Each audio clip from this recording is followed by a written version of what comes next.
After my long journey of maining the bow, I finally got to mastery level 8. I've also been trying to level everything in the game to level 8, along with doing tons of chat loadout requests, along with just practicing for tournaments and playing scrims, so it's kind of taken me a bit longer than I was hoping that it would take me to get to level 8. Anyways, along my journey of trying to get max mastery for all of the light gadgets, I've been able to find some pretty good combinations and I've learned a lot about the bow. So I'm here to share with you guys some tips and tricks for the bow, but let's start off with a gadget tier list. For this list, we're going to look at every gadget you can use on light and give it a tier for how well it synergizes with the bow. This is not meant to be a tier list of what is the best gadgets overall.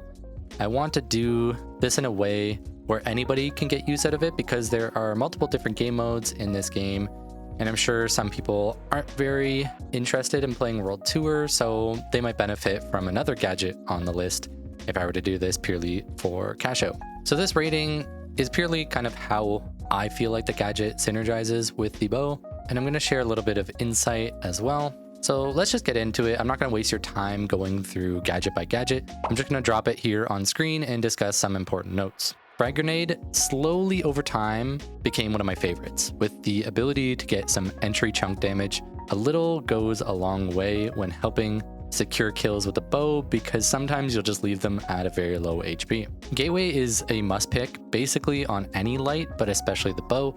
You can throw your other gadgets through the portal depending on what you bring in order to stall the point. You can also do dive bombs using the gateway, which is both fun and practical. Overall, it's basically just a must pick for the bow. Glitch Grenade, the best solution to dealing with the very rampant heal beams we see in the current meta, and the shield spams you will find in higher elo. The bow is very bad at dealing with healers and shields, so this is your best counter to the biggest counter to the bow. I have stun in A tier because when you start a fight, you definitely want to have a charged bow shot, which you can then follow up with a stun before your next charge. This combo is really solid, but it does mean starting a fight with a stun is not as optimal, which means there are overall less use cases and doesn't flow with your typical fight as well as the stun normally would. Still a very good choice though, because lining up headshots becomes way easier. Goo Grenade surprisingly has good synergy with the bow. Since you don't have insane DPS, the bow provides cover that you can peek in and out of to land shots safely.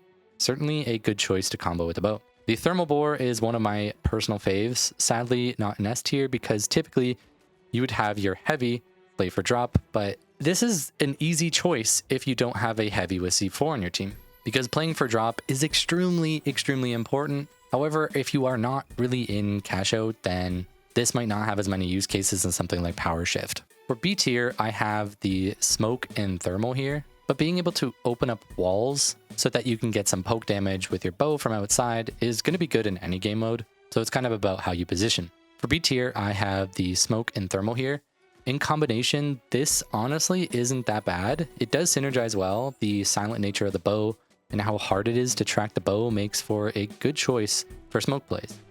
And also considering how you need cover and time to charge your bow, the smoke provides that cover.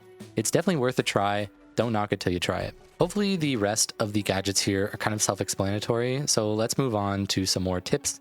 And first we'll talk about positioning. General light positioning applies here. Don't be on top of your team. Play off of them so you can actually be in more of a flank or side position. But it is important to note that when using the bow, you can actually be the first one in, especially when you're running dash, because you can get some entry burst, back off, reposition, and do it again and again.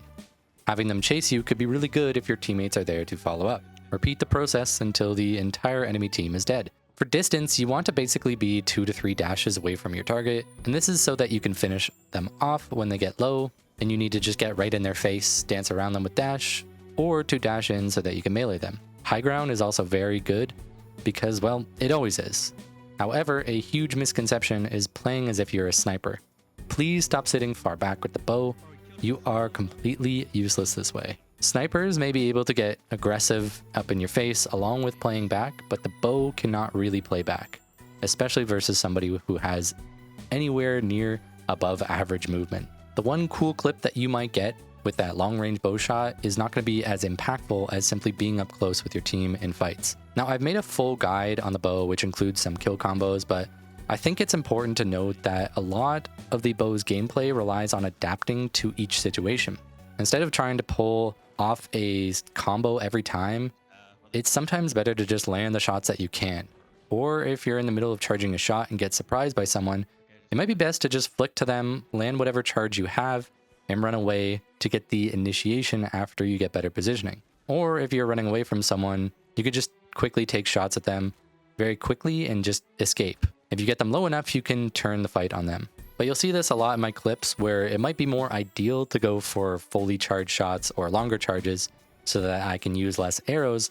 But sometimes it's just easier to land the shot at that moment and then adapt from there. Something that's super important to remember that people do not do as they're learning the bow is going for headshots. There's a lot of times when you really should just be aiming for the head, even if it might be harder. If you're about 1 HP and you have a light running you down, it might be better to just fully charge a shot and aim for their head only. Same goes for many scenarios where you will likely die if you don't land the headshot.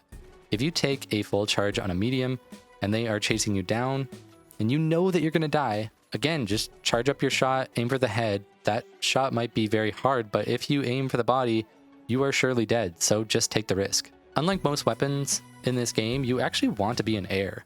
So jump pads, mega pads, gateways, and even zip lines are all your friend here. Get to high ground, stay in the air, and anytime low gravity starts, you need to capitalize on it. Your in-air accuracy is perfect, so always take advantage of that. This will require a lot of mousepad and flicking everywhere, but this is super strong for the bow. It might take some time to learn, but capitalizing on these situations is going to set aside the great bow players from the bad bow players. Now, the best tip is to subscribe to me because I'm the best bow player, so obviously watching my gameplay will make you better at the game. For the final round of tournaments, there's something really important to do. It does apply to knockout rounds as well, but in the final round especially, and that is to make use of all of your gadgets for fights.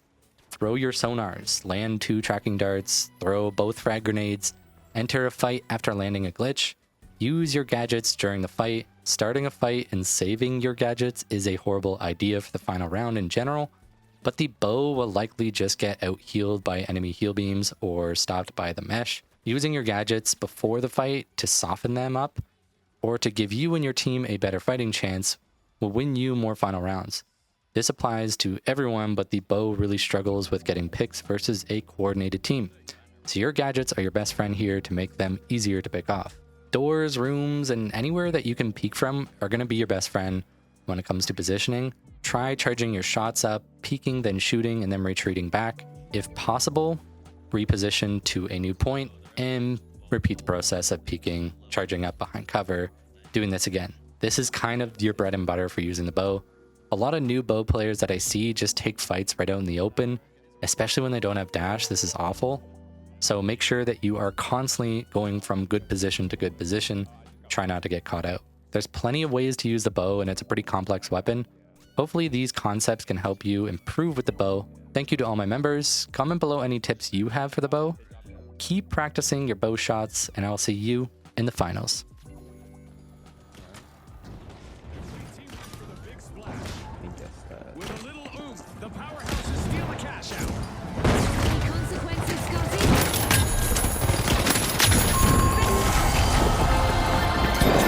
Red still alive, 1.